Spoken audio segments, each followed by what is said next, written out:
Ya kuri mwese inshuti bavandimwe mukunze gukurikirana ibiganiro byacu. Uno munsi turashaka tuvuge ku itegeko Trump yashizeho icyo bita executive order. Ari gushira amategeko menshi cyane za executive orders nyinshi cyane. Ariko uno munsi turashaka tuvuge kuri imwe ko nyinshi cyane usanga zisa nkaho zigoye abantu, zirwanya abantu, ariko mu by'ukuri tugomba kureba kuko hari ukuntu abantu bazirwanya nabo ariko bakagira imbaraga nkeya zo kugira ngo barwanye izo za executive order. Hari ukuntu bakoresha abasenateri ariyo senators cyangwa congress kugira ngo bashobore kurwanya amategeko, bimwe na bimwe bigakunda ibindi ntibikunde. Mu by'ukuri za executive order nyinshi cyane yashizeho, nyinshi zagiye zivaho, ariko izindi ziracyahari kandi usanga zibangamiye abantu cyane. Icyo nshaka kuvugaho rero, turashaka tuvuge kuri executive order yashizeho mu kwezi kwa 9 yitwa HB1 visa. HB1 visa ni visa itangwa ku bantu abo bita ngo skilled workers cyangwa abakozi b'abahanga. No kuvuga ari company zimwe na zimwe zikenera abakozi b'abahanga ku buryo batahabaye nta nubwo zakora. Ubwo rero kugira ngo Trump ashobore guhagarika abo bakozi batazongera kuza gukora inangaha muri zo za company yashizeho iryo tegeko agomba gutangwa 100,000.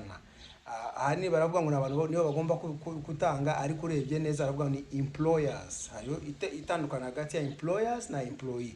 Employee ni umukozi, employer ni umukoresha. Ya urumva ro hagati aho ngaho iyo executive order bashizeho yari yo kubuza abo bantu ba skilled worker kugira ngo baze. Nkuko nabivuze mbere, abantu bagerageje kubirwanya ariko biranga bikagenda bigorana. Ariko ahanini iyo abacamanza bakomeye, abajaje bakomeye cyane bafashe icyemezo ku kintu nk'iki bijya bitanga umusaruro ukomeye.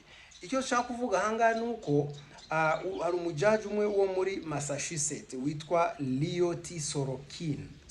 Leo T. Sorokin ni umujaji ukomeye cyane uri muri state ya Massachusetts. Abantu benshi batazi Massachusetts ikunze kuba, abantu benshi bakunze kuvuga Boston, ko Boston ikunze kuba iri muri Massachusetts kandi niyo izwi cyane.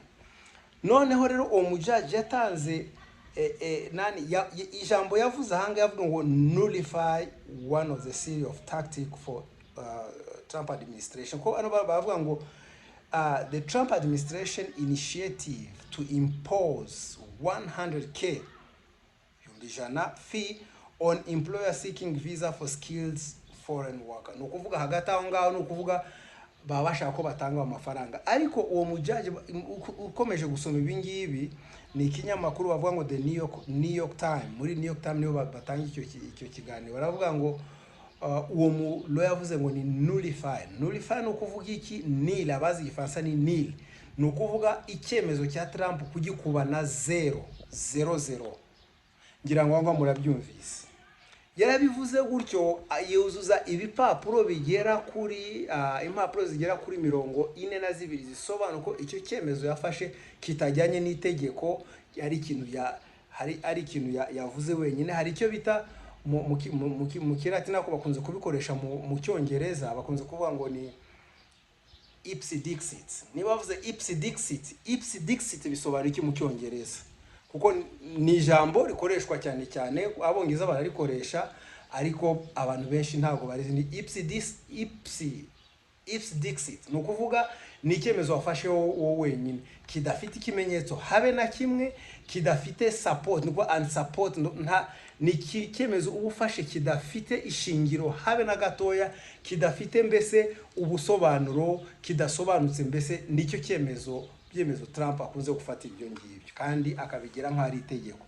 Urumva rero yashize iryo tegeko ribangamira abantu benshi cyane, bituma imishinga myinshi za company nyinshi cyane. Nayo mpamvu uwo mugabo ibyo yavuze bifite ishingiro kandi byashizwe mu bikorwa, nuko za company nyinshi cyane zagiye zibura abakozi. Bagiye babura abakozi kubera iryo tegeko ry'100,000 bashize kuri HB1 visa. Nashaka kubwira nawe nimba ushaka kuza muri Amerika ufite HB1 visa, ndabizi ko urimi rwacu rwumvikana mu bantu benshi cyane, abarundi, abanyarwanda, abagande n'abakongomani bamwe na bamwe.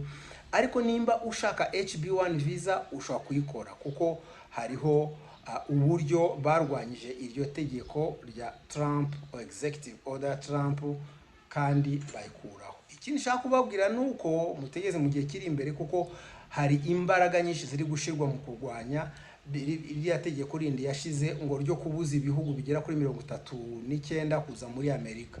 Ibyo ngiye biragoranye cyane kuko byagoye abantu benshi cyane, no kuvuga n'abantu bari bafite za form zo kudeklara abagabo babo, abagore babo, abana babo, no byahagaritse ko nta visa iri gutangwa kubera icyo kibazo.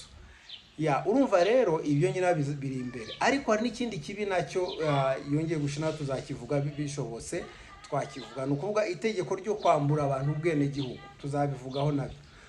Murakoze cyane nkuko mwese mwashoboye gukurikirana kino kiganiro, mukimenyesha abandi kugira nabo bamenye uko gahunda zihagaze muri iki gihugu cy'Amerika. Murakoze, turi kumwe kandi Imana ikomeze barinde mwese.